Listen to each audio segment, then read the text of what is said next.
Hello and welcome to the Promised Land, a show all about Manchester United. I'm part of the 90 Min Podcast Network. I'm Scott Saunders, joined as ever by Rob Blanchette. How are you today, Rob? Very hot still, very humid, isn't it? And it's quite nice to have some sunshine still, but it's just, when you're recording in these hot studios that we have at home, it can get a little bit much, but we'll cope with it. The water's next to me here. We'll survive. Is your blood boiling because of the Glazers dividends, Rob? We'll talk about that in a quick minute. But yes, just the plugs before we get into anything. You can subscribe to our show wherever you get your podcasts, Apple, Google, Spotify, etc.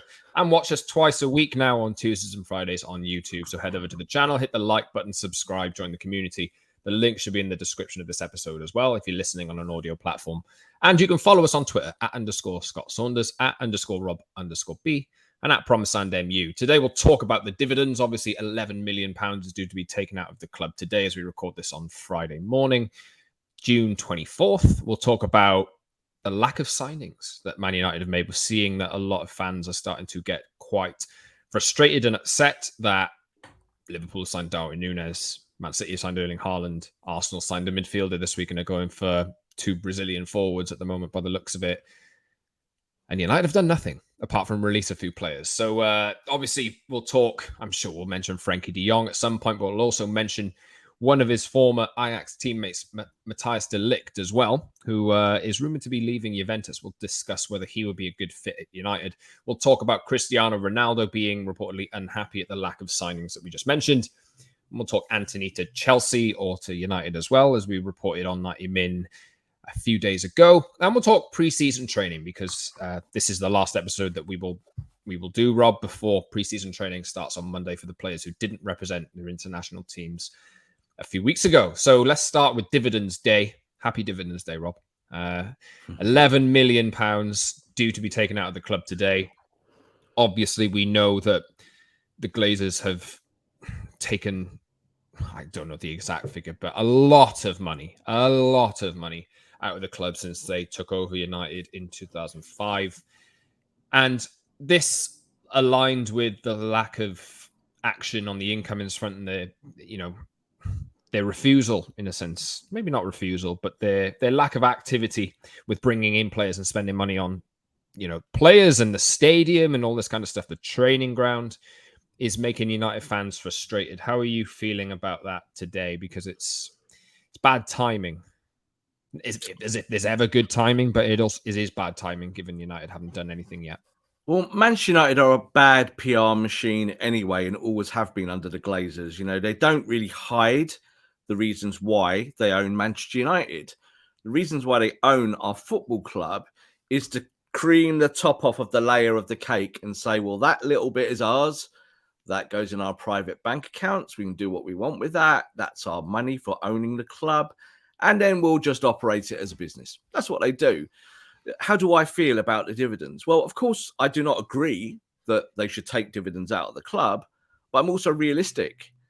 All owners take dividends out of their football club in general. They do. Now, there's some owners who are a little bit more PR conscious and just will hide behind things. I think the one you see most at most football clubs is they'll hide behind a new signing. So on the flip side of that, Scott, I've got no interest as a United fan to bury my head in the sand because United have just signed another shirt seller.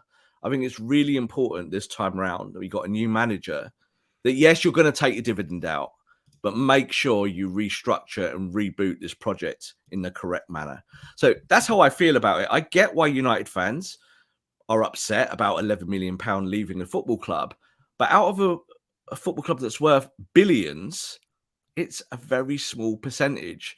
Now, again, that doesn't make it right, but it doesn't stop you making signings. It doesn't stop you sorting a new stadium out. It doesn't stop you investing. It just means that that's what the Glazers do it for, and it goes into their personal bank accounts. As someone said to me, who's a football analyst around football business, they said, there's 2 theories on this. The Glazers, you think, would make more money just selling the club and putting all that money in their pockets. But the reason why they do this is it is like their own little bank account. 11 million here, 20 million there.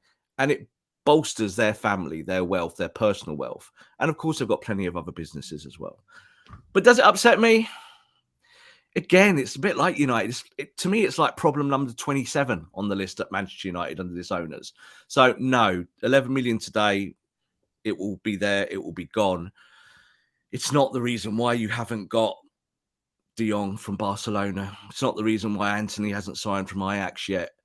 It's just how it is, just how football is structured to allow owners to cream off their own football clubs that they own.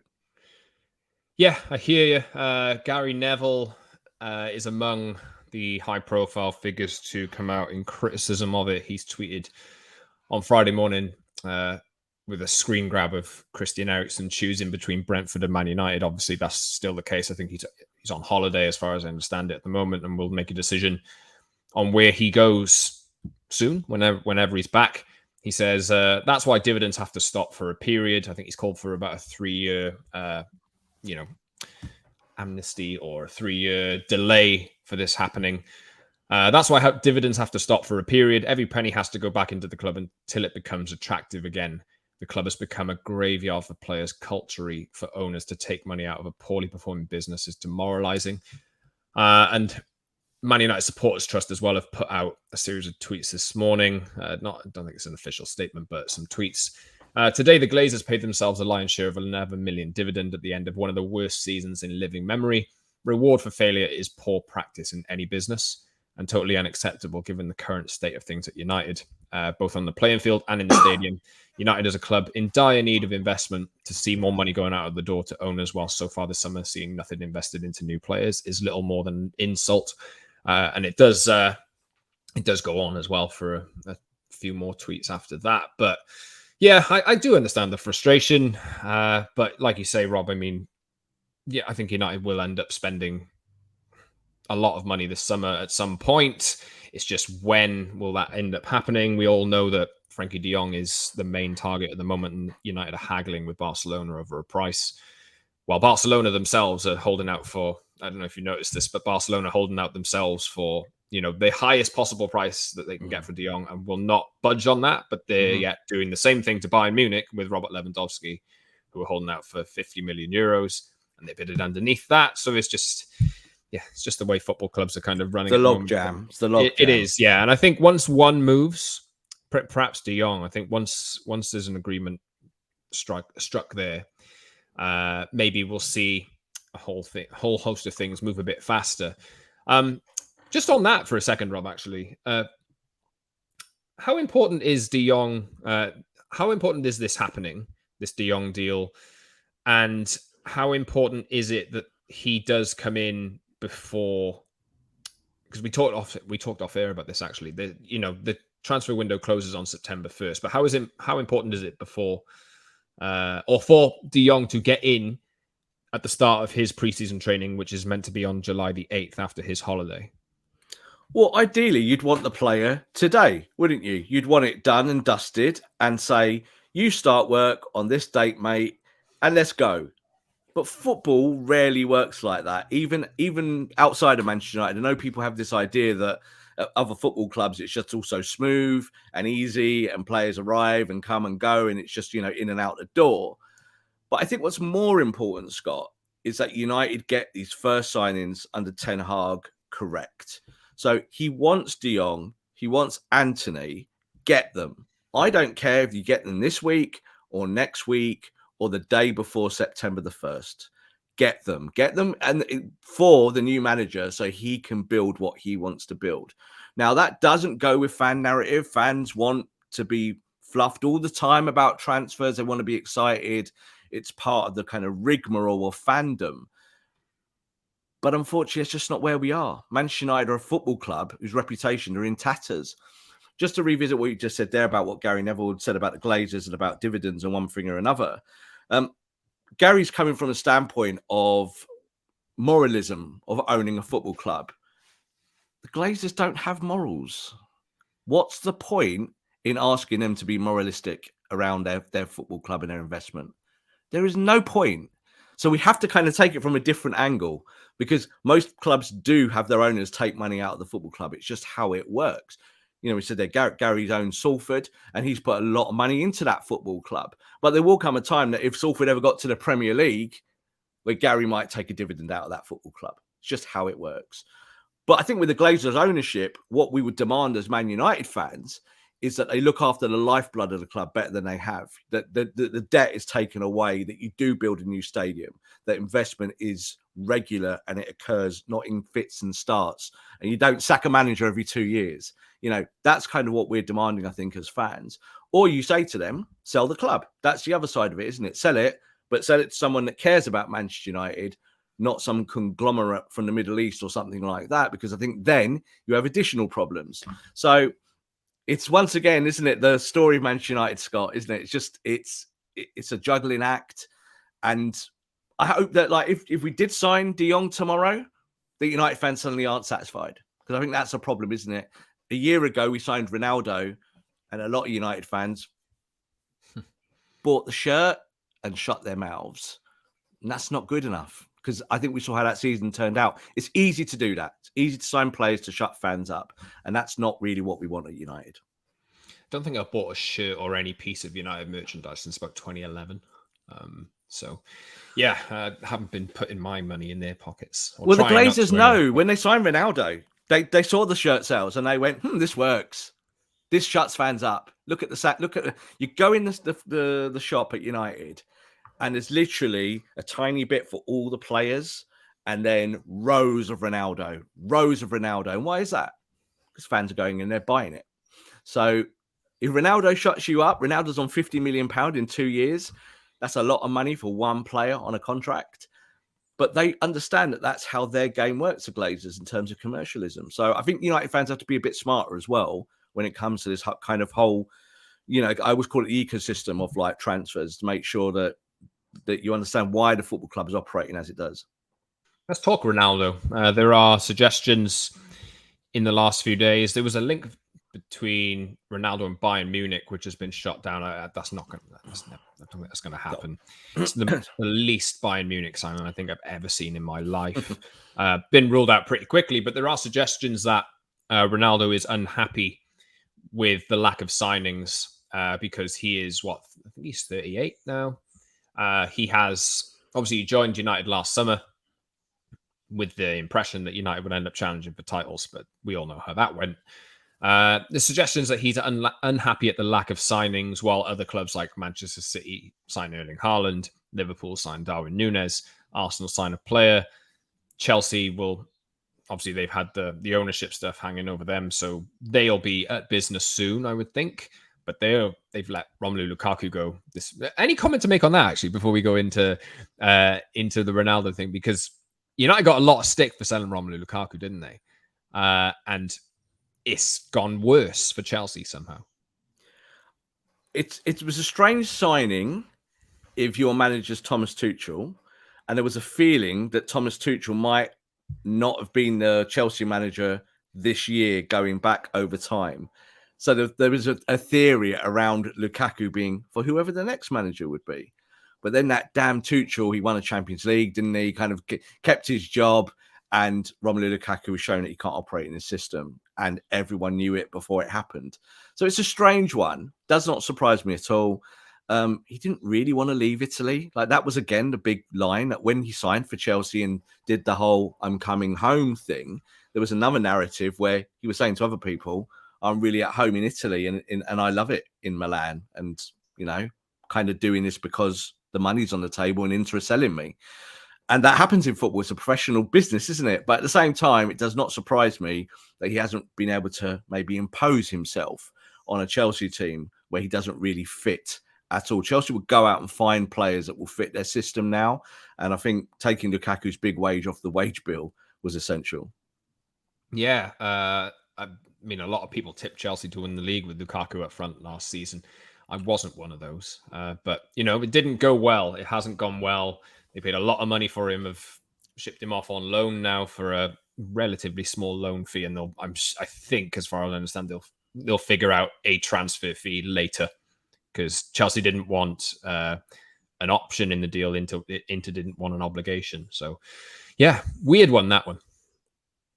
Strange one, but also, again, not really a surprise. Because I think this is the thing. Chelsea themselves are a little bit in transition, and they need to find the right players for this lot. Like they bought Lukaku, and as you said there, it was like, well, now Chelsea will compete for the title. And I think as it shows, like Manchester United went and got Cristiano Ronaldo, who scores loads of goals, but it actually made the team worse. Not blaming Cristiano, but it did make the team worse. They didn't win games. So I think Chelsea are a little bit like that. I think they finished the season pretty poorly overall, and they never really clicked with him up top. And you still see that they're a better team when they play a false nine. Yet I hear Chelsea fans tell me all the time, we need a number 9, we need a number 9. So football's not going that way. I know City have just bought the ultimate number 9, but they will still be operating a system that allows their other players to thrive. And I think at Chelsea, that was a problem. It was either Lukaku or bust, and it was bust. So they've moved him off because he doesn't help them win. And I think you always got to look at your big players.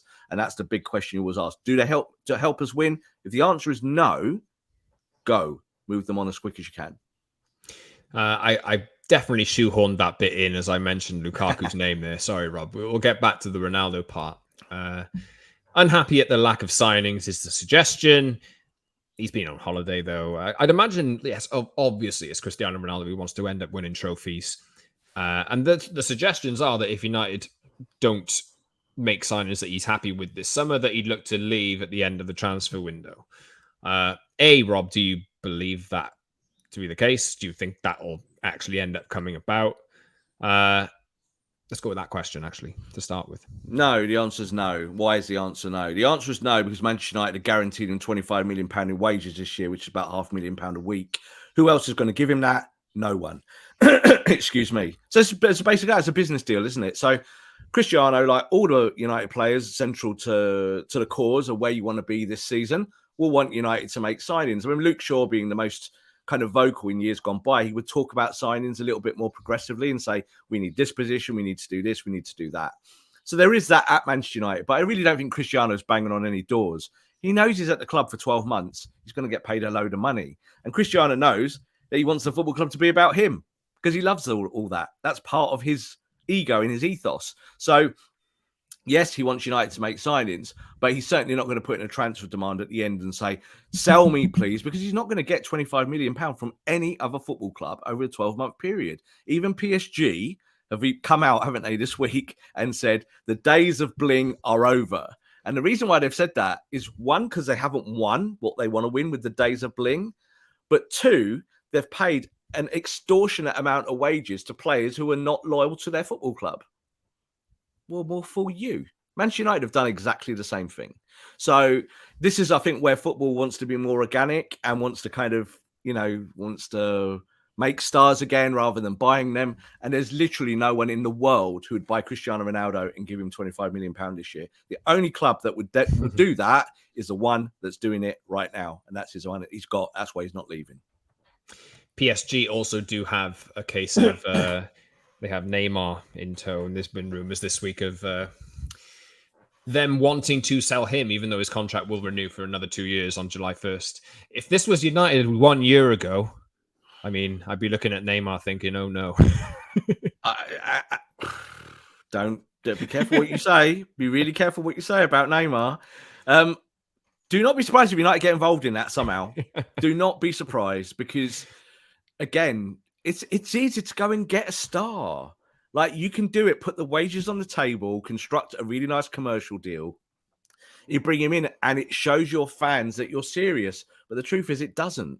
It shows your fans that you're reckless.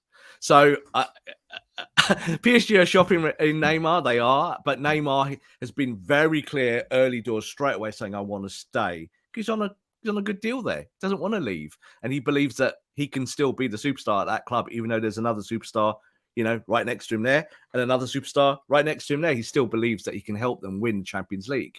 So, but wait and see on that because he's being shopped and there'll be clubs interested. We just mentioned Chelsea a minute ago. I think they're one of the clubs as well. Would quite like to see him in the Premier League, but well, exactly. I'm just saying. I'm just saying it was kind of like the Van Gaal joke a few years ago. Great for the Premier League, we just don't want him at your club, do you? It was that kind of thing. But anyway, I've digressed enough there, Rob. United, I have this in my notes as well. This is from The Athletic. Just a note to point out. They've done a good piece on, obviously, all the financial stuff and the Glazer ownership today. A little tidbit coming from there. Man United's player sale profit since 2012 is 110 million compared to Liverpool's 358, Chelsea's 583, and Man City's 233. That's significantly lower. We've talked about this on a previous show before. United, I think United's third record sale or fourth record sale still is David Beckham in 2003. And bringing in the Neymar chat and all this kind of stuff. You just want Man United to act more like a serious football club who know what they're doing. And there's so many different things that point to the fact that United aren't acting like that at the moment. It's really hard to believe that anything's going to change in the future until you actually see it happen in front of you, isn't it? See, that fact and stat bothers me so much more than the £11 million in dividends, because it shows that they're negligent in how they do their football business. So we've always heard, don't we, that United like resale value. We want players to come in that we can develop and then resell, and we'll make the money and we'll move it on. Man United have never done that. They've never done it successfully. They did it with one player, Cristiano Ronaldo, who's now back at the football club. So they've never really taken that, philosophy of getting a Coutinho, developing, and then flogging him at the highest price possible to the most stupid bidder. Sorry, Barcelona. They did it with Dan James, Rob. What are you talking about? They did do it with Dan James and made whatever it was, £8 million profit or whatever. Well done, clapping away there. But that's the truth. I look at that and that shows me that they're just really bad at doing the football business. Because if you're going to sell players, okay, sell them for high price and then buy again and go again, kind of like what Ajax do. That's how Ajax operate. That's how lots of clubs operate. But Manchester United have just never done it. Why do they not do it? Because they pay the most in wages and they do pay ridiculous fees and agents' fees. So all of that money just literally disappears into the ether. So that's why the £11 million, I'm not sat here, tears rolling down my eyes, out my eyes, down my face, because it's pointless. You read that stat to me again, Scott. What did the Athletic report? What was it? Man United's player sale profit since 2012 is 110 million versus Liverpool's 358, Chelsea's 583, and Man City's 233 million. That's huge. Hundreds of millions in transfers difference to your rivals. Hundreds of millions, and they're winning trophies, and you're not. It's just the bottom line, isn't it? Simple as that, really. It really is. Sick. That's sick. United's grand plan was to, do it with that contract for Phil Jones that they gave a few years ago in 2019, I think for 4 years. He's still got another year left on it. Give on $100,000 a week or something like that. Oh yeah, Phil Jones, let's just protect his value and that kind of stuff and just end up trying to sell him. You can now see that United cannot sell Phil Jones and have been trying for a long time, but just can't do it because he's on extortionate wages, which no other club will pay. Anthony Martial, the same. Dean Henderson is probably one as well. They've given a new contract to on wages that are massive, and all they can do is loan him out to a newly promoted club. And this is Ed Woodward, all in a nutshell. So this is how the guy that ran your business from day one when David Gill left and came in and took over, this was his strategy that has blown up in your face. And now he's waved away. Thanks a lot, United, for the years. I left you with a UEFA Cup here and a League Cup there and an FA Cup there. But by, complete failure. And now you're going to have to rebuild. So this is what I said about United being a joke in the marketplace, because agents and players look at United and go, you've not done a very good job behind the scenes, have you? So you don't fulfill your promises that you tell players. And I think that's a big problem for Richard Arnold now, because you're going to have to create something completely new and exciting, but at the same time have some real true value to it. You can't just make it up. Man United will never be the Disney World of football, as Ed Woodward wanted it to be. You have to be a serious football club. That means winning football matches. And Man United have not been very good at that recently. Let's talk shiny new players now, because obviously that's what fans want to see. Antony's one player. I was going to do De Ligt first, but I think Antony might be the best one to start with, so I'll just rejig. Antony has been in the news this week. Weird Nightman reported on went Monday or Tuesday that United had strong interest in him. I think there was a report which came out which suggested that United were close to signing him for £40 million. They'd send a delegation over to talk to Ajax and this kind of thing. That was £40 million, I think, is a bit optimistic. I think that's what we reported at the time as well. Getting Antony for £40 million is... I don't think United can do that. I don't think United are capable of that. Let's just put it that way. So we'll see. But that's not to say that Antony isn't open to a transfer. I do think he wants to leave the club ahead of the World Cup and test himself at a higher level. But you look at the players who are going for the similar positions in the Brazil national team and look at the figures that are involved with them. You look at Rafinha, 55 million. Gabriel Jesus, 45, 50 million probably. Richarlison, probably around 50 million if he ends up leaving Everton this summer. And then why Ajax, after they've already sold Sebastian Haller and Mazraoui's gone, Ryan Gravenberch has gone to Bayern Munich as well. Ajax don't need money, so why would they sell on the cheap kind of thing? But Antony might end up pushing this through at some point. But I mean, as far as we understand it, I mean, Frenkie de Jong is top of the list, and that's the deal that United want to get done first.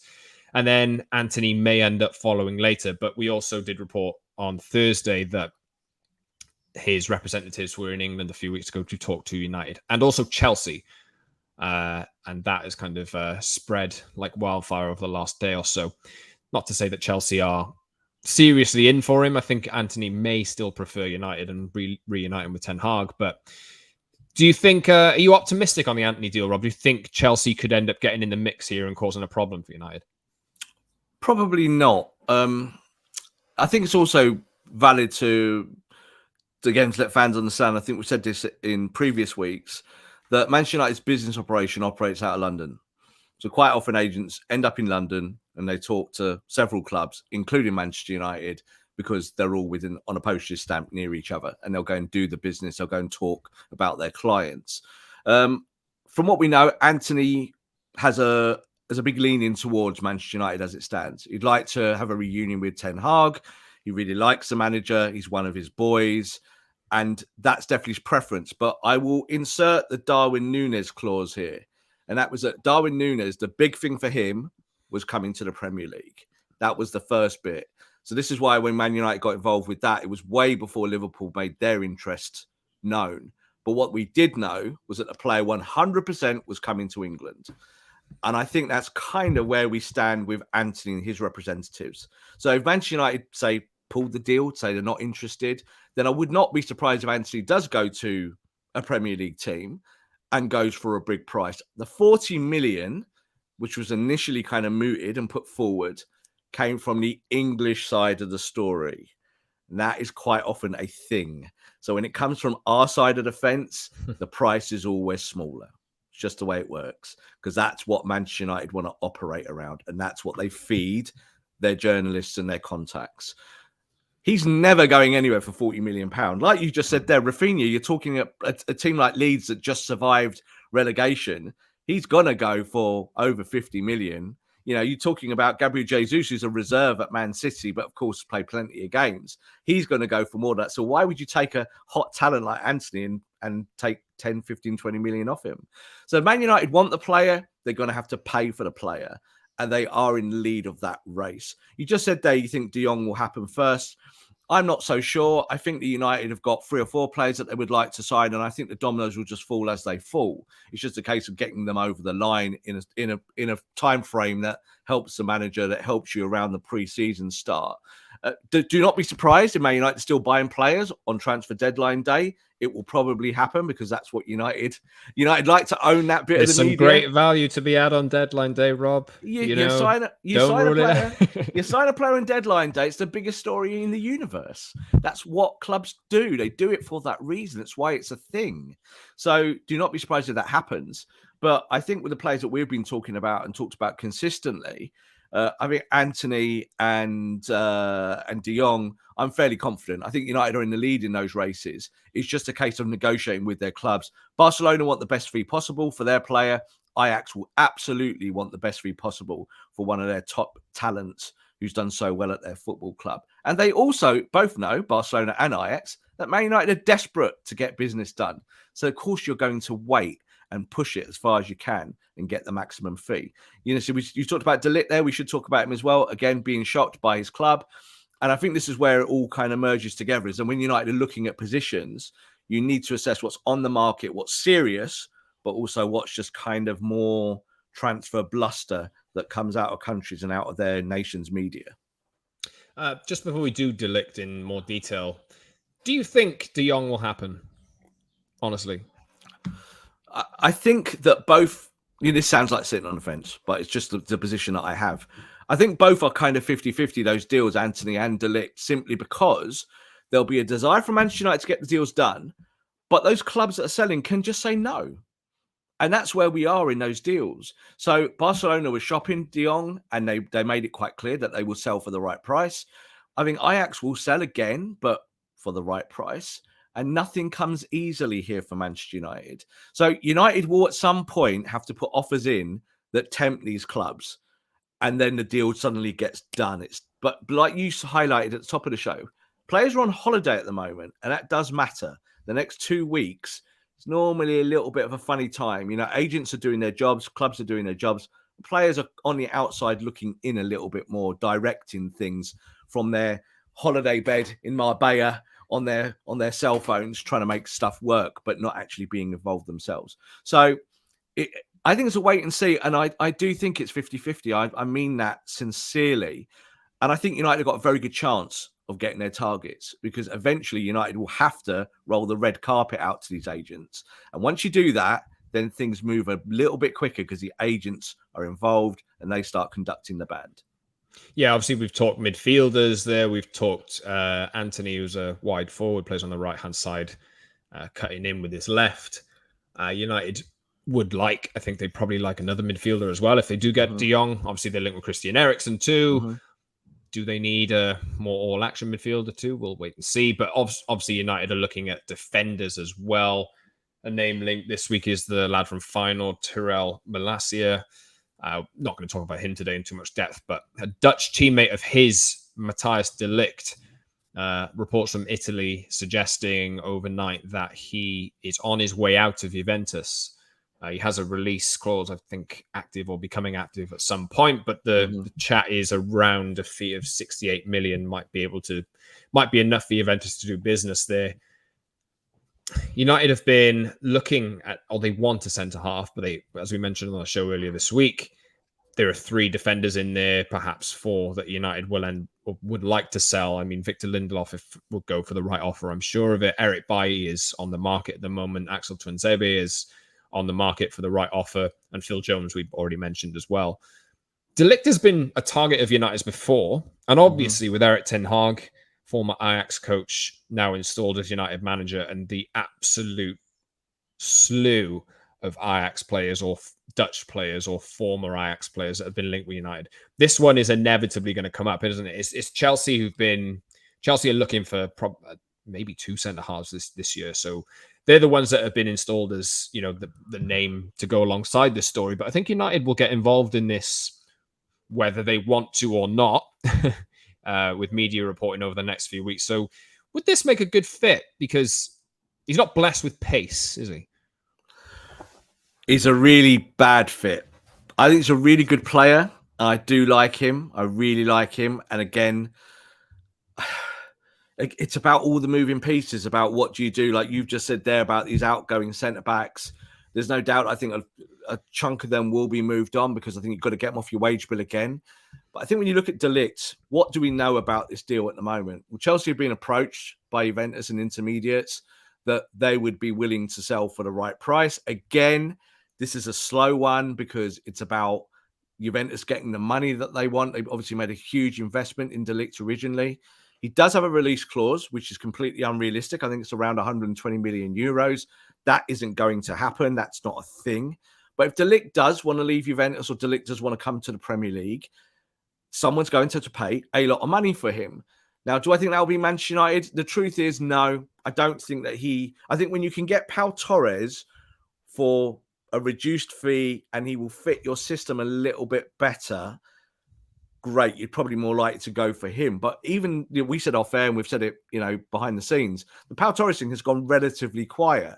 And that's because Manchester United don't see him as the number one priority. They just see him as a priority if they want a centre-back. And this is where De Ligt fits into it. Is he a player that Ten Hag will go, actually, now he's on the market, I love him. He's the player who was great for me, and I want to build around him. He's actually going to be my captain. I want to bring him to the football club. That could happen. That could be a thing. I think at the moment he's more likely to stay at Juventus or go to Chelsea, I think, being completely honest. But if he's on the open market, Manchester United will be approached. There's no doubt about it. Manchester United will ask about pricing and wages because, again, he's the kind of player that Ten Hag, I think, would like at his disposal. Yeah, I mean, I think that's inevitably going to come up if he is going to leave Juventus at some point this summer. Why would you leave Juventus, though? I mean, they just signed Paul Pogba. They got Dusan Vlahovic. They've got... I was going to make an Adrian Rabiot joke. There's something in 90 Min Towers at the moment, just talking about Adrian Rabiot and his skills or lack thereof. All of the top clubs, Manchester United included, have got to move players off their wage bill. So sometimes you've got to get creative and you've got to sell players that maybe in years gone by you wouldn't have. And you've got players on big wages and you've got to trim it to go and do the business that you want to go and do. So Barcelona are a classic example of that, is that they cannot start the season just by doing what they did last year. Because Real Madrid absolutely took them to task, didn't they? Real Madrid won the Champions League and La Liga. You're forced to go and do business. Manchester United have just watched Liverpool get to a Champions League final, Man City win the title, and both of those teams score in the high 90 points, and you're a million miles behind. You therefore are forced to do business. You have to get rid of players to be able to bring players in. So this is why these things do take time. But a lot of this shopping that goes on at this time of the transfer window is also normal. We see clubs put it out there. Don't put players on transfer lists anymore. That's not a thing because then you have to trigger stuff in contracts and pay players off. But you allow agents to go and talk to other clubs, maybe in a kind of more open manner, to see if they're interested in your asset. So De Ligt, I think, is something that's going to roll. I think we'll hear a lot about him in the weeks ahead. Let's talk preseason then, because the season's only just finished by the seams of it, but next season is already on our doorstep. A number of players who were not on international duty, I mainly think of Jadon Sancho and Marcus Rashford here, will be due back early next week, I believe on Monday, to start work with Erik ten Hag, his coaches, etc., etc. I think United fly out on their preseason tour the week after. So, that's coming. And United's players, Marcus Rashford has been hard at work in the gym. Jadon Sancho has been hard at work playing basketball and in the gym. Axel Tuanzebe has posted a picture of him with his shirt off, absolutely ripped to shreds. You've got Antony Eriksen did the same a few weeks ago as well. Yeah. Preseason training starts now. Are we going to see given how last season ended, Rob, and how, for me, it just looked like the players were completely disconnected. They were playing within themselves. We obviously spoke about this the other day as well. United were playing so within themselves that any kind of improvement in effort will probably see them look a whole lot better going into the new season. Do you think it's a new chapter now? Do you think these players who were underperforming, maybe injured at the back end of last season, will refocus and look like the players we know they can be? It is undoubtedly a new chapter. So that's the first bit. You turn the page. And I think it's actually quite good to see these players taking their summers seriously. So they're going, do you know what? I've got a new boss come in. We talked about this with Ralf Rangnick, and didn't we? And we talked about the transition between Ole, Ralf, and today. And it's way too obvious for these multi-million-pound young men in their 20s to say, well, this bloke Rangnick who wants us to counter-press, what's the point? I don't need to. I've got a new manager coming in. He's the guy I need to impress. So I'm not surprised that we've seen all these guys, as I said, running up hills like this, doing the whole Rocky thing and showing their abs off. Axel Tuanzebe, oh my God, looked like the Incredible Hulk in his picture. And Axel Tuanzebe is a good footballer. So I look at that and I think that's a pleasing marriage there. Those two, you could bring Tuanzebe in and you could bring Ten Hag in, and Ten Hag on day one might get in his head and find something. So when you're a new manager, that has to be the route. And this is why I say to fans to be patient. Not because I'm saying to you, oh, I'm a Glazer guy and I want you all to be cool on the Glazers. You know what I mean? Not at all. Be hard on the Glazers, but also understand that a new manager has to meet the players first. Ten Hag has not met any of these people yet. So he will meet the squad because you can't sell everyone. And I hope that with his methods and the way he manages and his tactics, that's so important, the tactics, that he can teach these players to be better than what they were last year. I think the big issue last year, Scott, is that they just didn't run enough. You look at them, they're kind of overall malaise around how they performed. People might look at Paul Pogba and say, that's the kind of guy we don't want.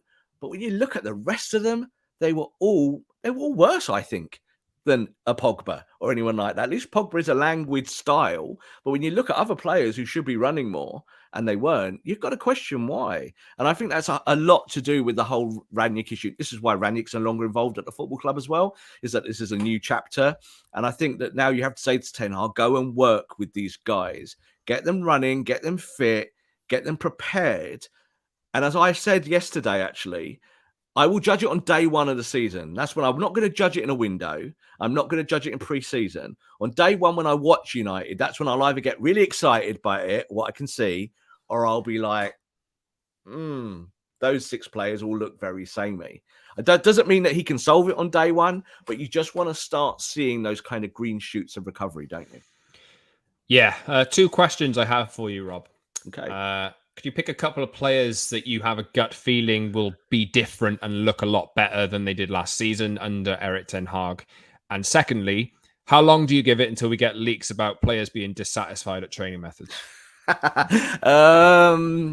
Maybe next Wednesday, probably. No, I think we won't hear a lot of that in the earliest time with Ten Hag. The simple reason for that is that any leaks get out in that manner, those players are gone and they're gone quick. So I think that Ten Hag will be pretty ruthless with that. I don't think he will allow any of that to kind of happen on his watch. Players I think will be better next year. I do think that Jadon Sancho will show a lot more. Well. So Jadon Sancho, for me, needs a coach who is going to allow him to do the technical things that he was good at Borussia Dortmund. And he's not had it at United, let's be honest. He's been used left and right, a little bit of centre, moved around, playing in a 4-2-2-2, playing in a 4-4-2, playing in a 4-3-3, playing in a 4-2-3-1, and it was just like all over the shop, wasn't it? So I think for him that he'll be given a position. I think that will be the left side of the attack. Could be the right, depending on whether Antony gets done or not. But I think he will play something that he is more used to consistently. And we did see last year, Scott, didn't we? That when he did look good, you could see that there was something there. There's a player there, isn't there?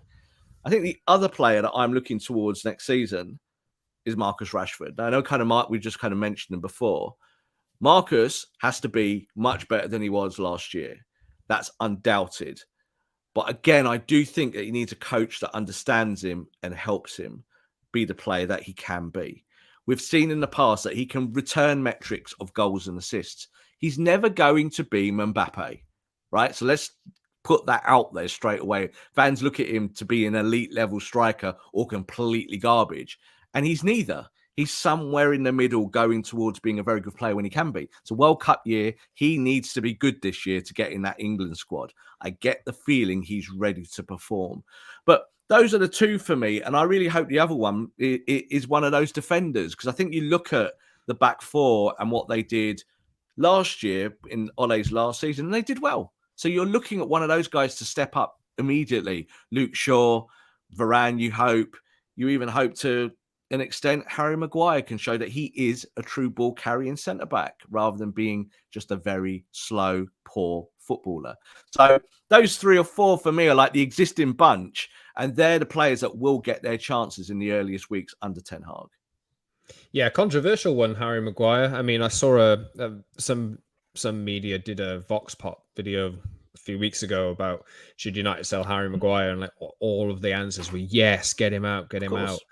I've never been that way with Harry Maguire, really. I kind of do hope that he's had a hard time.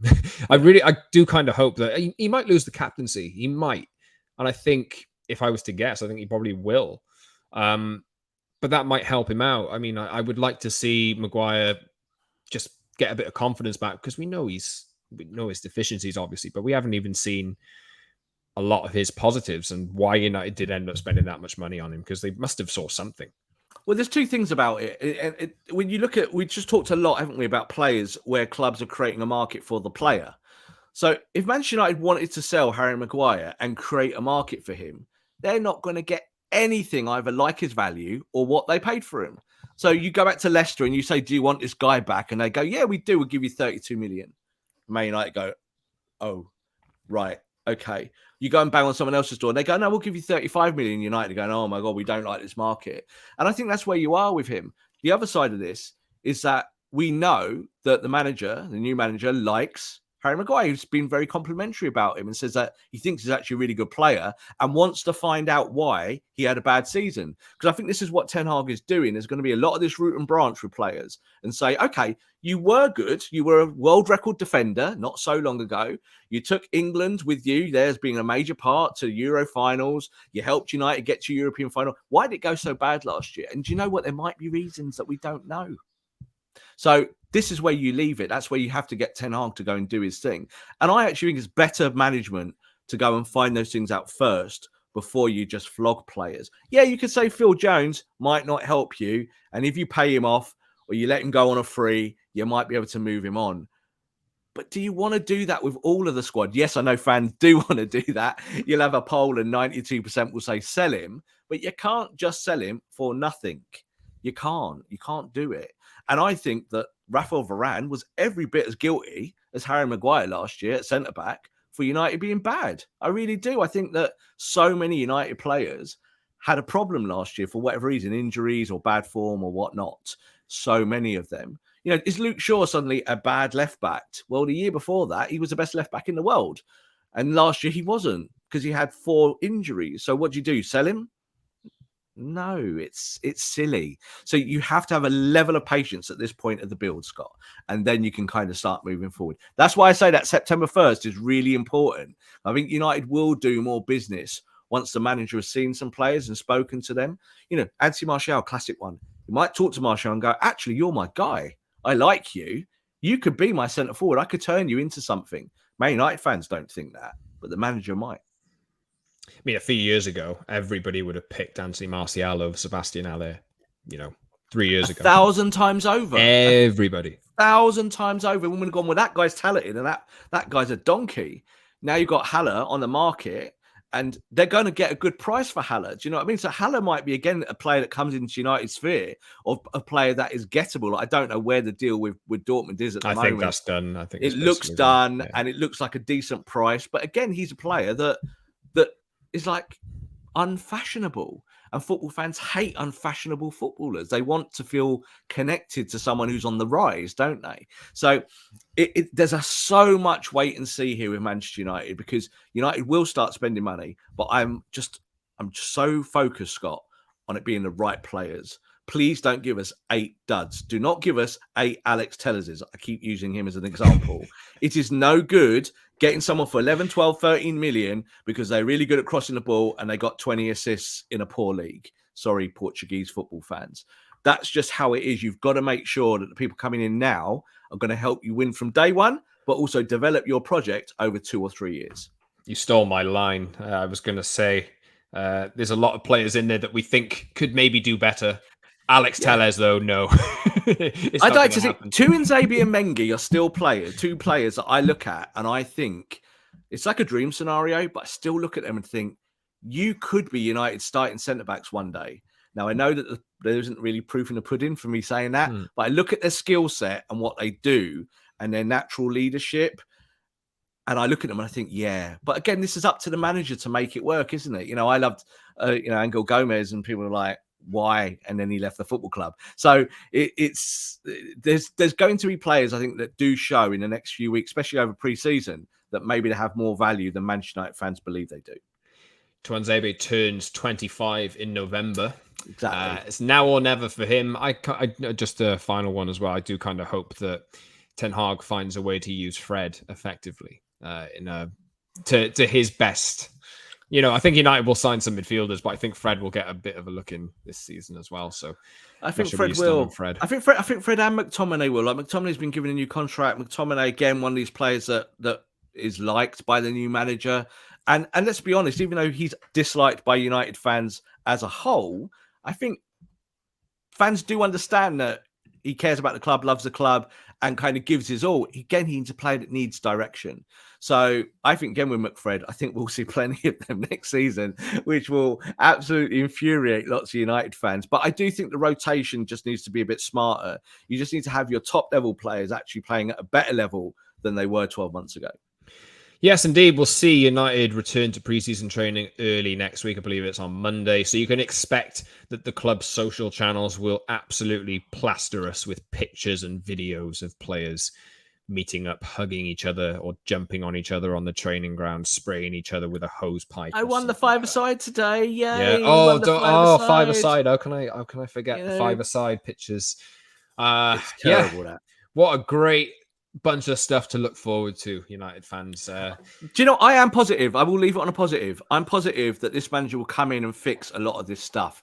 A lot of the stuff that we just do not see behind the scenes or see on Twitter and see in the public domain or in the media.